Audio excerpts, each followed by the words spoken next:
Welcome everyone, I'm Dr. Hector Vasquez. Today I'm going to be going over what an annotated bibliography is and the different types of annotations there are. This is one of the assignments that I've noticed from experience in working in higher education that students tend to struggle with the most. So hopefully by the end of this video, I'll answer your questions as far as what an annotated bibliography is, the different types of annotations, and how to properly structure and format an annotated bibliography. Now to begin, what is an annotated bibliography? Well, a bibliography is simply a list of works, whether it be books, articles, films, etc., on a particular topic. It's on a research topic of your choosing. An annotated bibliography includes a paragraph following each citation that summarizes the work. It's usually about 150 to 200 words. It's clear and concise, but it's both descriptive and evaluative. The purpose of the annotation is to inform the reader of the relevance, accuracy, and the quality of the sources cited. An annotation can help the reader determine the value of each work on the topic and the contribution it might make to his or her own research.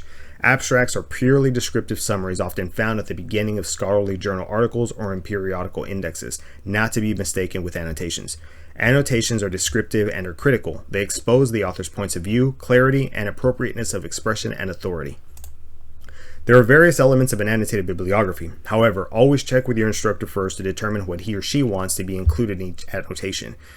In general, however, an annotation should inform the reader of the quality and the relevance of the source. Annotations are detailed but concise, and they include a brief summary, typically between 2 or 4 sentences is a summarization of the article, including the author's name and what you think is the author's primary point or thought, a description of the intended audience, how the article highlights your topic, an evaluation of the source's usefulness, reliability, strengths and weaknesses, and its value for your research, how this specific article relates to another article in your bibliography.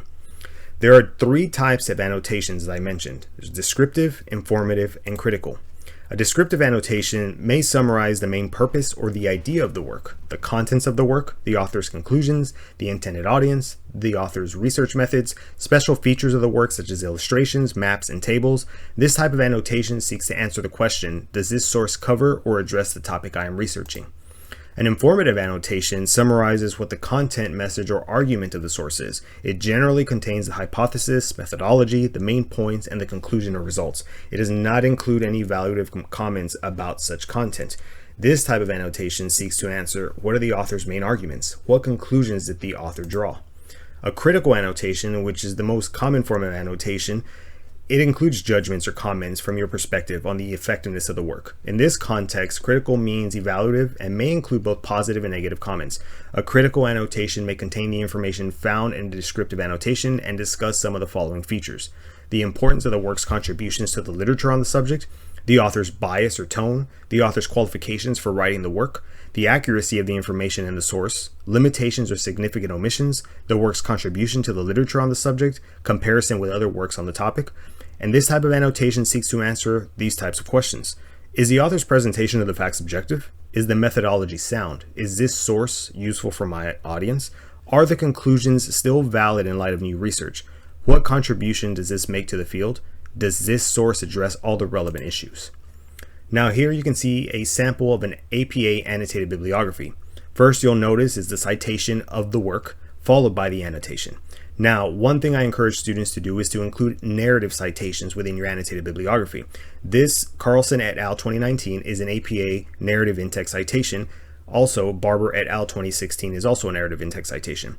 I encourage students to include the narrative in-text citations because if you choose to use this piece of work in your annotation in your actual research paper, it's already written out properly where you can simply just copy and paste this into your research paper. So rather than having to cite it later, you've already done the citing and you can simply include this in your work as is. As you'll notice, there's a hanging indent from the citation and the annotation itself. You do not want to indent the first line of the actual paragraph as you would in a typical paper. The annotation is not indented as in the first line, just the hanging indent. Now, some guidelines, as I mentioned, the instructor will generally set all the requirements, whether it's the number of references, how long they want each annotation to be, and the focus of each annotation. In the absence of guidance, format your annotated bibliography as follows, and this is simply from the APA manual. Format and order your references alphabetically. It's the same as a reference list. Each annotation should be a new paragraph below its reference entry. Indent the entire annotation 0.5 inches from the left margin. It's the same as a block quote, but do not indent the first line of the annotation as I mentioned. If the annotation spans multiple paragraphs, indent the first line of the second and any subsequent paragraphs an additional 0.5 inches, the same as a block quote with multiple paragraphs. Now to summarize, the annotated bibliography, it looks like a reference page, but it includes an annotation of each source that is cited. An annotation is a short summary and or a critical evaluation of a source. The annotated bibliographies can be part of a larger research project, or it can be a standalone report in itself. Simply saying that a larger research project, such as a literature review, you can create an annotated bibliography to reference back to exactly what each article is about. So if you create an annotation for one article, by reading that annotation, you should be able to tell yourself, I know what this article is about, I know why I liked it, why I didn't like it, what the author's point of view was, what the author studied. Those are some key points that you can find from your annotation, and that'll help you understand exactly what that particular article is about when you have multiple articles to analyze. And as mentioned, it can just be a standalone report in itself. Look up 5 articles and do an annotation on each one. Always follow the instructions provided by your instructor on the specifics of each annotation.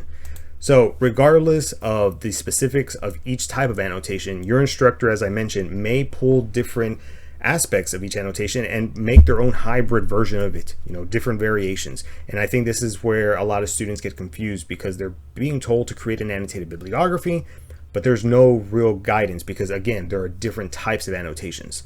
So when your instructor provides you with those instructions, simply follow the outline that they provide, and it'll be a lot easier for you.